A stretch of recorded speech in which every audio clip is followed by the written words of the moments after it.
What up, everybody? Jordan from Attack on Anime. I'm Cameron. And we're here to give you Naruto reviews. Now, this episode was so lit because my man, one of my favorite characters, Itachi, we get the Itachi arc at this point, and we finally get to see his origin. According to Sasuke, he's the true Hokage. He's an epitome of everything a Hokage should be.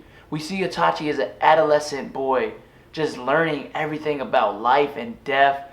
In the beginning of the episode, it starts off with Naruto, Sasuke, Sakura, Kakashi. They're all within Sasuke's Susano'o, and Madara just enacted his infinite Tsukuyomi. So they're talking at this point, and Sasuke can feel, I guess with the Rinnegan's power, he can see everyone's dream and feel it as well with the Sage Mode and Rinnegan power. So he gets to Itachi, and he sees all these flashbacks, and then that's how we get into Itachi's story. And Itachi's story is very entertaining. One, because Itachi's one of my top favorite Uchihas.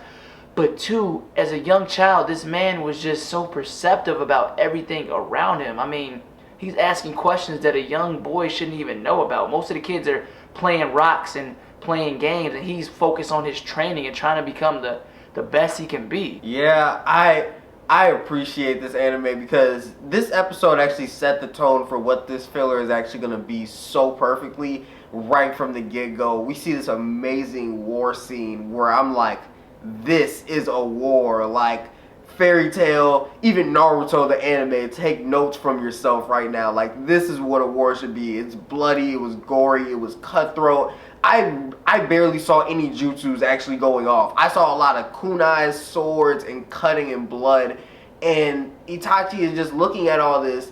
And this is Itachi before he's like battle-hardened Itachi. So he's just like, what is all of this? And his dad is just like, this is war. Like, this is the true essence of war. And from that, Itachi starts questioning a lot of things about life and death.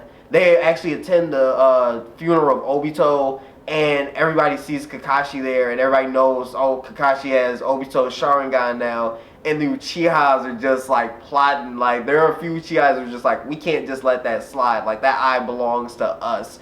So I'm like, what are you gonna do? Pull up Madara, go up to him and rip his eye out or something? Like, what are you about to do to him? They've been known to do that. And Itachi's dad is just like, no, we just finished a war. We don't need any more conflict right now. Like, let's just chill. Let that slide for a second. But it's just like, that's pretty cool because now you're starting to see more things explained that weren't fully explained before. Because I kind of wondered that. I was just like, okay, you kind of did take one of their eyes, and I feel like their eyes are sacred to them, of course, so it's just like they'd be kind of mad about that, but that's things that the regular anime never really got a chance to get to. Exactly. Who I really want to see, though, is Shisui. I want to know more about Shisui, honestly. I'm actually really intrigued by the animation. Like, my favorite part of this episode was when he jumped off of that cliff. Like, just seeing him free fall and just trying to stop himself. Because he talked to Orochimaru, and Orochimaru implanted the seeds of like life and death in the Itachi's head, and he's just like, okay, I need to learn like what life is and what death is. So it's just like, I like that theme of it at the start, and I'm just like, okay, him jumping off the cliff and having his little Batman Begin moments where he's just like, instead of bats, it's just crows, and I'm like, that's pretty cool, because now you're starting to see why Itachi acts a certain way, because Itachi was always this mysterious character, and I like mysterious characters' origins to kind of be revealed. It's like certain characters you can't do that with. Like, I know this isn't an anime, but from comics, like the Joker, it's just like when you reveal his origin, some people get really offended by it because it's just like the mystery behind him is what makes it so great.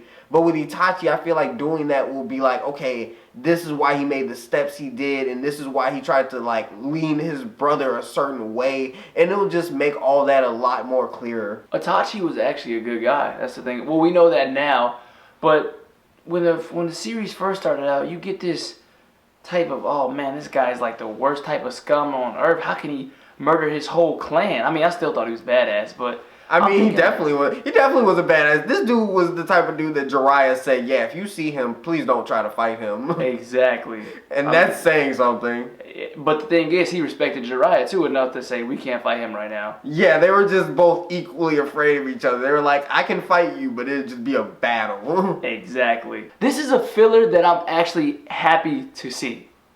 This is actually, I'm so happy to see this. Yeah, I was hyped for this filler. And I haven't been excited for a filler since, like, forever. And for some reason, Uchihas are just the lady attractors, but they just don't like girls. They're just so focused and driven on their work and their craft and becoming the top tier ninja. Like, yeah, once you can walk, you better be practicing a fireball jutsu, or you're need to. Like, but I'm seeing all these women like throwing themselves at Itachi, all these women throwing themselves at Sasuke, and like if I was a ninja, if I was an Uchiha, I'd be having a field day right now. I want to see Madara as a kid, see what type of lasers coming his way. Oh man, and there'd be some little Madaras running around the house.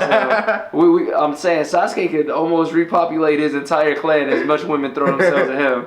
He need to get busy. Yeah.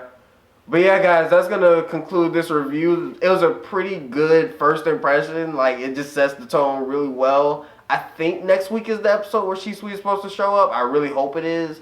But they left off with the masked man and, you know, the whole Nine Tails about to attack the village. I hope they really don't focus on that too heavily, because we've already seen that hundreds of times. I don't need animation wasted on that. Nah, not at all. I just want to get the Shisui and more stuff about Itachi that we don't know. And that's it. But yeah, guys, don't forget to like, comment, and subscribe. I know a lot of people have been checking this out, so definitely let us know your thoughts on it and maybe future predictions on what you think Itachi's going to do at a certain point. But I just like the way this first episode set the tone for everything. Peace.